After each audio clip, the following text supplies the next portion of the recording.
दुनिया में एक तरफ अमेरिका ईरान के बीच जंग और परमाणु तनाव बढ़ता जा रहा है, तो दूसरी तरफ सऊदी अरब की न्यूक्लियर डील ने नए सवाल भी खड़े कर दिए हैं। वहीं भारत ने पाकिस्तान को आतंकवाद पर कड़ा जवाब दिया है और नेपाल के प्रधानमंत्री बालन शाह भारत चीन के बीच संतुलन साधने की तैयारी में है। आइए जानते हैं दुनिया की 10 बड़ी अंतर्राष्ट्रीय खबरें। नमस्कार, मैं अनिकेता शर्मा, आप देख रहे हैं न्यूज गंगा। पहाड़ के अंदर ईरान का सीक्रेट परमाणु ठिकाना, ट्रंप ने दी हमले की धमकी। जी हाँ, अमेरिका और ईरान के बीच तनाव एक बार फिर बढ़ता हुआ दिख रहा। अमेरिकी राष्ट्रपति डोनाल्ड ट्रंप ने ईरान के पहाड़ के करीब 100 मीटर नीचे बने कथित परमाणु ठिकाने पर हमले की धमकी दी है। बताया जा रहा है कि यह ठिकाना इतना मजबूत है कि बंकर बम भी बेअसर हो सकते हैं। ट्रंप ने कहा है कि ईरान को परमाणु हथियार बनाने नहीं दिया जाएगा। सऊदी अरब को मिली यूरेनियम संवर्धन की छूट, परमाणु बम का रास्ता भी खुलेगा। जी हाँ, अमेरिका और सऊदी अरब के बीच नई परमाणु डील पर सवाल उठने लगे हैं। समझौते के तहत सऊदी अरब नागरिक परमाणु ऊर्जा कार्यक्रम शुरू कर सकेगा और यूरेनियम को शुद्ध करने की तकनीक हासिल कर सकता है।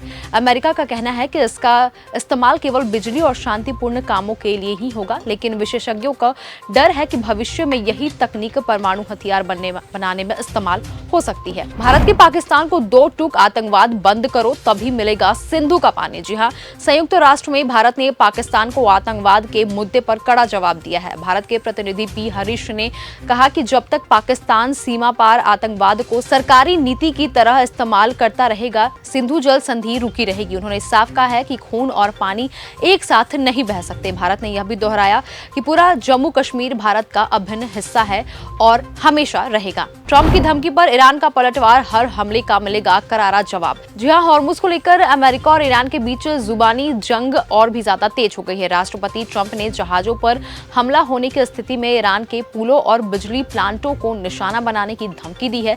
इसके जवाब में ईरान के विदेश मंत्री अब्बास अरागची ने कहा कि ईरान पर किसी भी हमले का निर्णायक जवाब दिया जाएगा। मदद करने वाले देशों को भी दुश्मन माना जाएगा। FBI का वांटेड हरमनवीर सिंह गिरफ्तार, खुलेगा अंतर्राष्ट्रीय ड्रग नेटवर्क का राज। जी हां, अमेरिकी एजेंसियों ने अंतर्राष्ट्रीय ड्रग तस्करी के आरोपी हरमनवीर सिंह का कैलिफोर्निया से गिरफ्तार कर लिया है। हरमनवीर पर कनाडा के रविंदर धांधा अपराध समूह से जुड़े होने का आरोप भी है।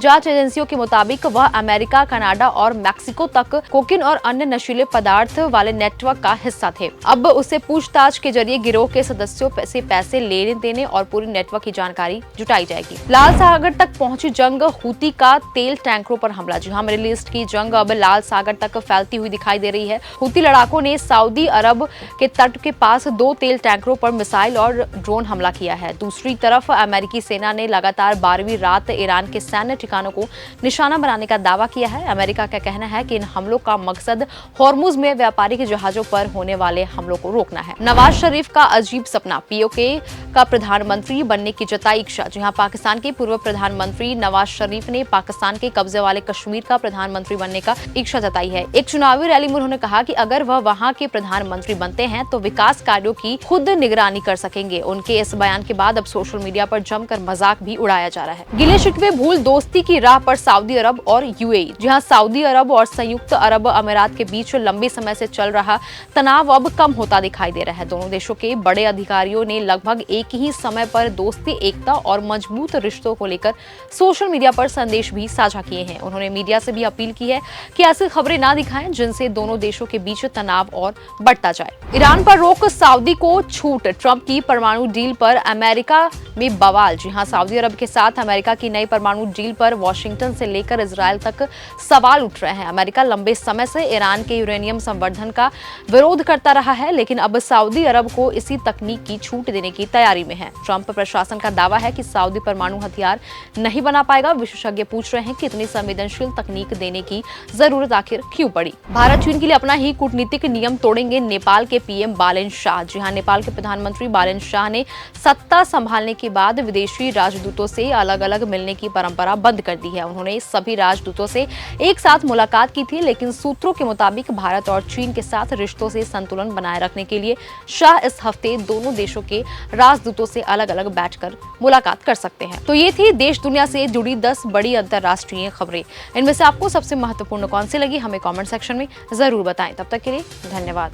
अगर आपको ये हमारा वीडियो पसंद आया हो तो इसे लाइक और शेयर करना बिल्कुल न भूलें। साथ ही हमारे चैनल न्यूज गंगा को सब्सक्राइब और फॉलो जरूर करें ताकि देश और दुनिया की हर बड़ी खबर आप तक सबसे पहले पहुंचे।